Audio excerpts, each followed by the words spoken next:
আমি এটা শুকা দিতে আসছি।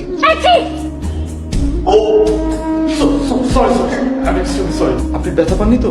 আমার পা লেগে আপনি পড়ে গেছেন আর আপনি আমাকে সরি বলছেন কেন?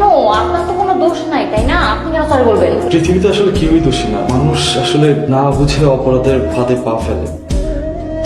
বাবা, তোমার সাথে আমার কথা আছে। আমাদের কোনো কিছুর অভাব আছে? তাহলে টু বি ফ্ল্যাটটা কেন তুমি ভাড়া দিয়েছো? তুই বাসায় সবসময় একা থাকিস, আমিও ব্যবসার কাজ নিয়ে বাইরে থাকি। কোনো ভাড়া দিয়ে থাকলে বাড়িটা একটু নিরাপদ থাকে। আপনি ছেড়ে দিচ্ছেন কেন? হয়েছে কি, মায়ের প্রেশারটা বেড়েছে, বাবার ডায়াবেটিসও বেড়েছে, এই কারণে দুইজনকে একসাথে ডক্টরের কাছে পাঠিয়েছি। ও আচ্ছা, আপনি ঝাড়ু দিতে পারেন? না না, আমি শুধু ঝাড়ু না, আমি ঝাড়ু দিতে জানি, কাপড় কাচতে জানি, রান্নাবাড়ি করতে জানি, থালা বাসন মাজতে জানি, সব পারি। বুয়া নেই আপনাদের? আমরা নিজেদের কাজ নিজেরা করি তো, এই কারণে বুয়ার দরকার হয় না। ইস, এমন একটা ছেলেকে যদি বিয়ে করতে পারতাম না, সারা জীবনেও কিচেনে যাওয়া লাগতো। ফাইন তো করে ফেল। আরে ও তো শুধু তোর।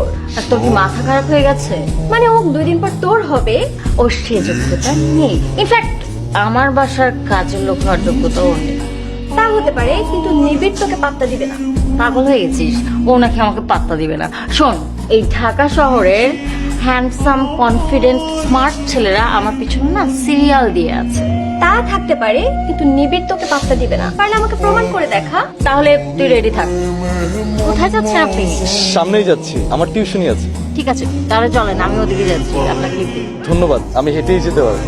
কেন, আমার গাড়িতে উঠতে প্রবলেম? আসলে গাড়িতে উঠলে অভ্যাস হয়ে যাবে তো, আর আমাদের তো গাড়িও নেই, সেই জন্য। সমস্যা নেই, অভ্যাস হয়ে গেলে আমি প্রতিদিন আপনাকে লিফট দিব। আমাকে আপনি লিফট দিলে আপনার মান সম্মান থাকবে? আপনি নিজেকে তো ছোট মনে করেন কেন? ঠিক আছে, বুঝতে পেরেছি, আমি আপনার সাথে হেঁটে যাবো। তাহলে আপনি কাউকে পছন্দ করেন? মানে আপনি কি কাউকে ভালোবাসেন? এই পর্যন্ত কাউকে পছন্দ করার মতো কাউকে পাইনি। কি আর বলবো, আমি খেতে পারি না, ঘুমাতে পারি না, পড়তেও পারি না। কেন? আমি একজনকে পছন্দ করি, কিন্তু তাকে বলতে পারছি না। আপনি আমাকে বলতে পারেন, আমি আপনাকে হেল্প করব।